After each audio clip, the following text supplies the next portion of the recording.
Merci à toutes, bienvenue dans cette nouvelle vidéo. Je m'appelle François Sengimana et je suis développeur web mobile. Et dans cette vidéo, je vais vous montrer comment utiliser le IDE PyCharm. Let's go. Sans plus tarder, nous allons lancer le IDE. Bon, moi j'ai utilisé la version community, une version gratuite.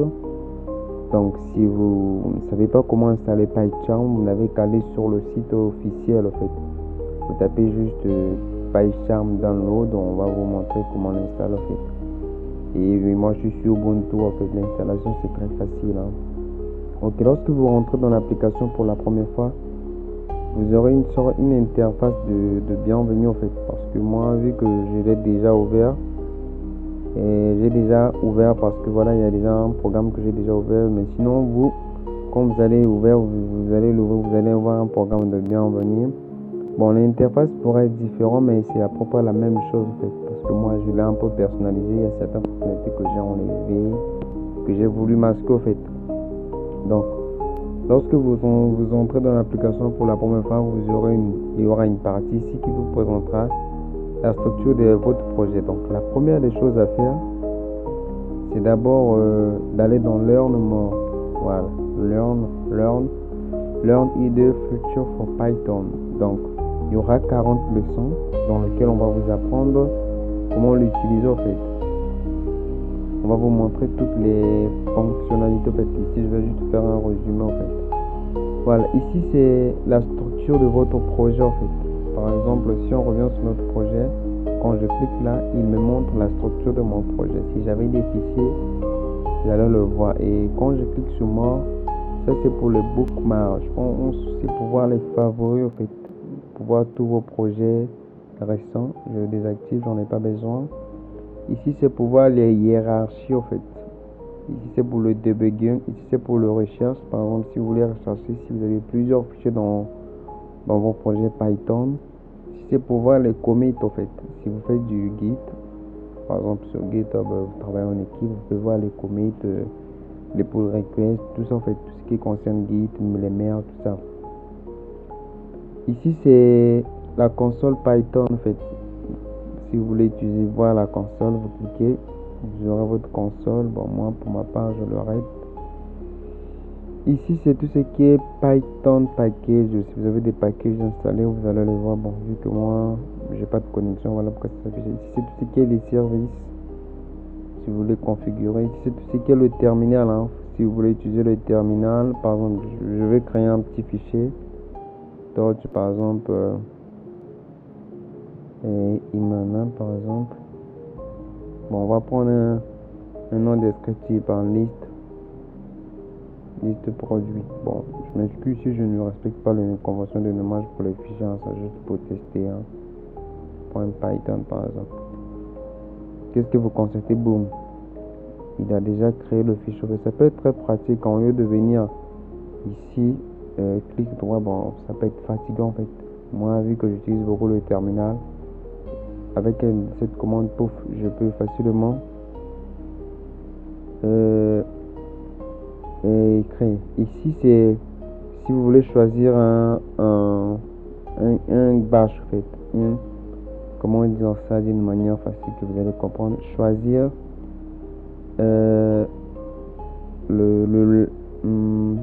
comment je pourrais dire ça, le type de logiciel qui va gérer votre terminal en fait, parce que par défaut le terminal Linux utilise bash en fait. Moi j'avais installé ZH pour avoir plus de fonctionnalités. Celui-là il est utilisé par défaut par l'utilisateur Mac. Ça c'est pour bash en fait. Moi je l'ai installé juste pour histoire d'avoir plus de fonctionnalités en fait. Donc ce sont des logiciels utilisés pour ligne de commande. Voilà. Si c'est pour aller dans les paramètres, si vous voulez aller configurer dans les paramètres, et voilà, vous allez constater qu'il y a certaines fonctionnalités qui sont bloquées parce que j'utilise la version gratuite. Voilà, on sort. Ici c'est pour tout ce qui est les problèmes en fait. Si votre code a des problèmes, ça va s'afficher ici. Ici c'est pour voir les versions de contrôle, c'est ce qui concerne GitHub en fait. Le petit bouton que vous voyez là, les trois boutons, c'est pour changer le mode de la manière dont vous voulez voir cette fenêtre. Par exemple, si vous voulez que ce soit par exemple, attendez, you don't plug, apparemment c'est pour à chaque fois que vous cliquez, vous puissiez avoir cette couleur en fait. Si vous voulez qu'à chaque fois que vous cliquez, vous puissiez avoir cette couleur, pour que vous sachiez au moins là où vous êtes en fait. Ici c'est pour tout ce qui est du positionnement, hein. Si vous voulez que ça soit en haut, en bas, et à gauche, à droite, bon, moi je vais pas laisser, c'est pour la taille, hein. Si vous voulez redimensionner, ça c'est vraiment ça c'est pour l'enlever en fait. Si vous voulez le remettre, bah ça revient en fait. Donc ici c'est les notifications, hein. Ça c'est pour toutes les notifications que vous aurez. Ici c'est pour utiliser l'assistance AI, hein. Pour ceux qui veulent coder avec l'IA, bon vous pouvez l'utiliser, hein, mais c'est un outil très pratique, hein. Ça permet vraiment d'être rapide. Bon, vu que moi je suis encore débutant, j'apprends le langage Python, donc on m'a conseillé de ne pas utiliser le ChatGPT trop en fait. Donc je suis d'abord en train de comprendre bien comment ça fonctionne. Une fois que j'aurai une bonne compréhension du langage, c'est maintenant à ce moment-là que je pourrai utiliser des outils IA pour automatiser et faire les tâches ennuyeuses à ma place. Du genre, faire les trucs que j'ai pas vraiment tout le temps vu. Bon, du genre, utiliser les IA pour faire les tâches répétitives en fait. C'est une façon que moi j'envisage de l'utiliser. Bon, si c'est pour voir la structure de votre projet, si vous avez plusieurs fichiers, ça affichera la structure en fait. Ici c'est pour avoir des fonctionnalités supplémentaires, ça c'est pour voir le Python. En fait, en gros ça là, ce n'est que ce qui est en bas là en fait. Voilà. Alors, normalement chez vous, vous aurez peut-être la fenêtre de navigation. Chez moi, il n'y en a pas parce que je l'ai désactivé en fait. J'avais fait quelques petits manips et ça avait cassé les trucs. Je présente. C'est parce que je l'ai désactivé en fait. Ici c'est tout ce qui est fil, hein. Tout ce qui est gestion des dossiers. Ici c'est pour Project Form version, c'est-à-dire récupérer un projet depuis Git. Vous cliquez juste là, vous mettez juste le URL de votre repository ou bien de votre projet. Si j'avais la connexion, j'allais vous le démontrer, mais aujourd'hui je suis pas connecté. J'ai un petit souci de connexion, donc vous allez prendre juste le lien du repository GitHub, que ce soit un SSH ou bien HTTP, vous venez vous le coller ici et vous cliquez sur clone automatiquement, ça va le cloner sur le projet et boum. Au lieu encore de faire le git git commit, git clone, bah ça peut être fatigant, mais juste avec ça. En fait, en gros, ça permet de cloner juste automatiquement un projet GitHub sur votre projet directement en fait. Ici c'est pour connecter un compte GitHub, entreprise, parce que il y a GitHub simple et GitHub entreprise, c'est deux versions différentes. Ça c'est pour connecter votre compte GitLab en fait. Voilà. Un peu un petit résumé. Donc c'est juste une présentation, je vais pas vous présenter toutes les fonctionnalités, hein. Donc ça c'est pour enregistrer, je vais vous présenter que les fonctionnalités les plus importantes, c'est pour renommer un projet. Par exemple, je vais renommer mon projet, je me rends compte que le nom n'est pas assez cool. Je peux dire bon Python project je sais pas 2 et là je clique sur OK. Vous voyez que automatiquement mon projet a été renommé. Apparemment je dois entrer puis je dois le réinitialiser pour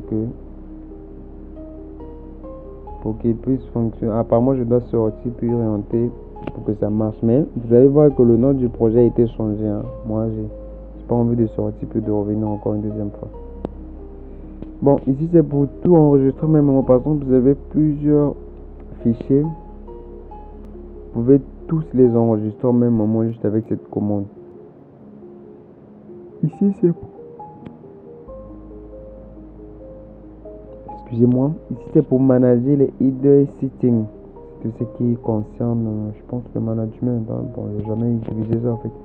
Ici c'est pour imprimer en fait, si vous voulez imprimer votre code par exemple pour aller le montrer ou bien pour un rapport, ça peut être très pratique. Ici c'est pour exporter votre code en fait en format HTML. Je suppose qu'il y en a plusieurs, mais chez moi par défaut ça présente celui-là en fait. Ici c'est tout ce qui est édition. Bon, vu que moi je vais pas tout présenter, mais je vais quand même présenter les plus essentiels. C'est pour couper, c'est pour copier, c'est pour supprimer. Par exemple, vous voulez supprimer quelque chose. Ici c'est pour ajouter des emojis. Ici c'est pour, bon, apparemment c'est pour, je sais pas trop, j'ai oublié. Bon, je l'ai jamais trop utilisé, hein.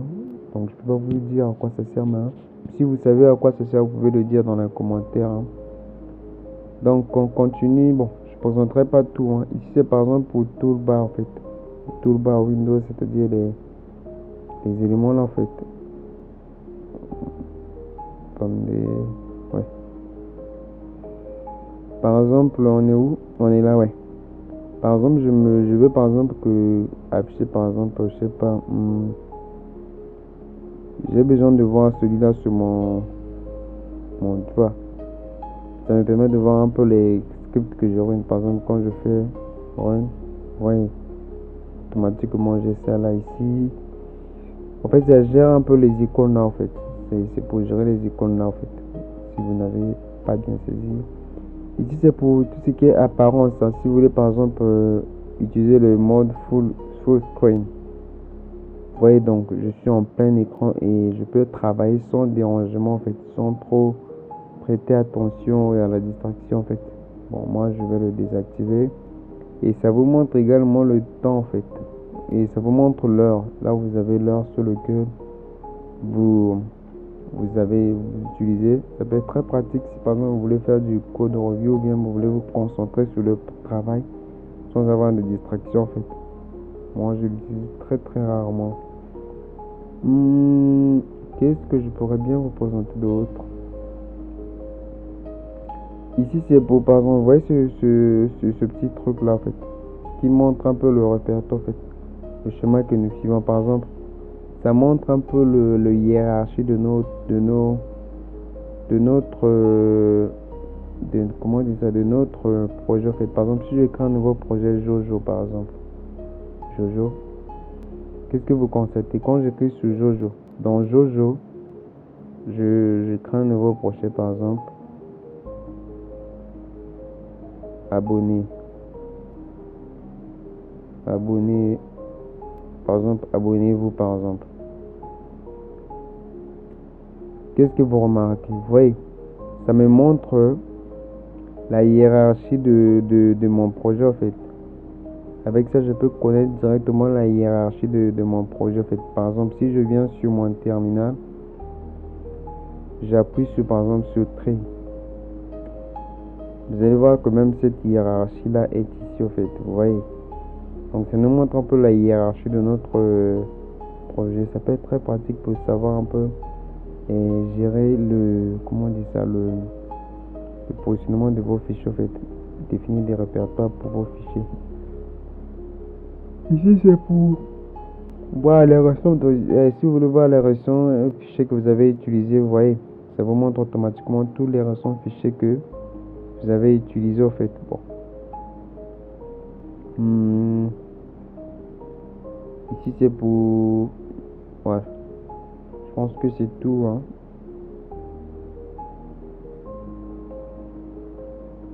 Show Git en icône, je sais pas à quoi ça sert, je l'ai jamais utilisé, hein. Ah oui, c'est pour agrandir le truc là.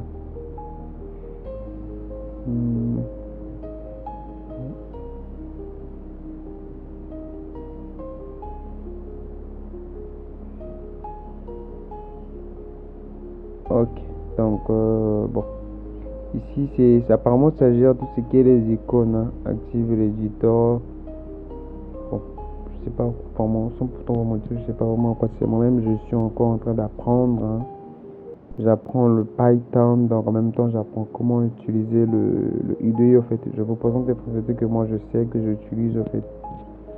Donc si vous êtes plus avancé, vous connaissez mieux l'éditeur, bah vous pouvez partager ou expliquer comment on l'utilise concrètement dans les commentaires. Je plaisante, je sais vraiment à quoi ça sert en fait.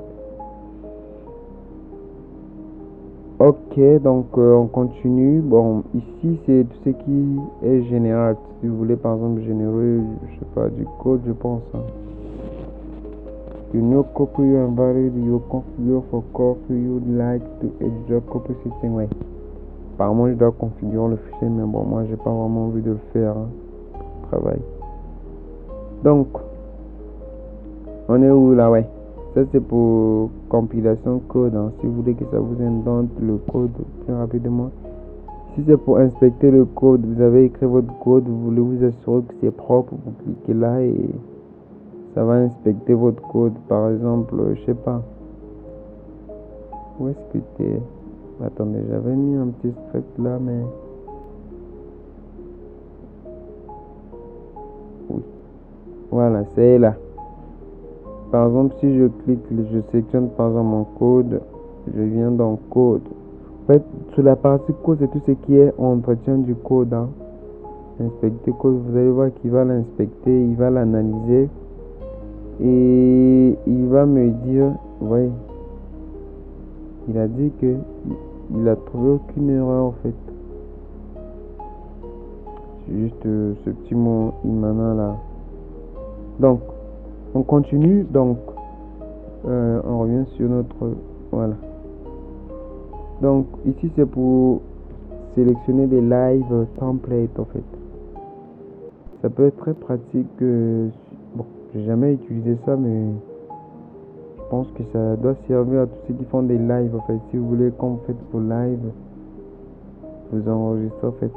Bon, je sais pas trop, mais j'ai jamais utilisé ça, mais je pense peut-être que c'est à ça que ça sert, hein. Donc ici c'est pour générer des commentaires, hein. Si vous voulez générer un commentaire, vous placez juste là où vous voulez générer votre commentaire, vous cliquez automatiquement, ça génère le commentaire à votre placement. C'est ce que je fais tout le temps.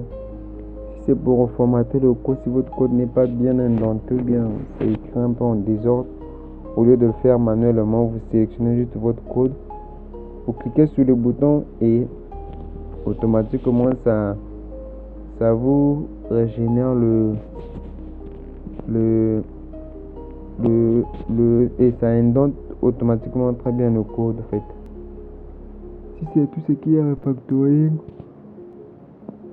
ici tout ce qui est extraction, bon ça je vous présenterai pour une autre vidéo. Ici c'est tout ce qui est run. Vous voulez lancer votre programme, bah c'est normal que ça n'affiche sur rien parce que j'ai mis ça en commentaire. Mais si par exemple je reviens ici, c'est tout ce qui concerne l'exécution, vous allez voir que oui, bonjour, c'est sorti. Donc ici tout ce qui est debugging, pour voir your breakpoint, tu vois. Excusez-moi. Bon, ici c'est bon. Apparemment c'est VSC, c'est tout ce qui est partage, je pense. Ouais, c'est ça en fait.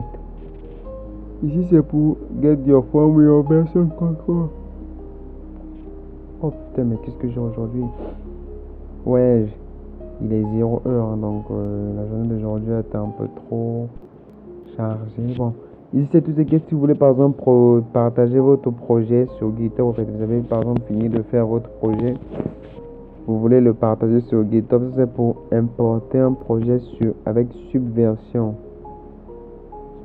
C'est pour partager votre projet sur Subversion. Bon, en gros, Subversion et Mercurial et sont tous ce qu'on appelle des outils de versionning. Ça permet de gérer les différentes versions de code en fait. Je ferai une vidéo dans l'avenir pour vous présenter à quoi ça sert, comment les utiliser. Ici c'est tout ce qui est winload, le positionnement en fait, comment les choses vont se positionner sur une page. Par exemple, si je désactive cette fonctionnalité, vous allez voir que ça a désactivé en fait, donc je dois le remettre. Ici c'est tout ce qui est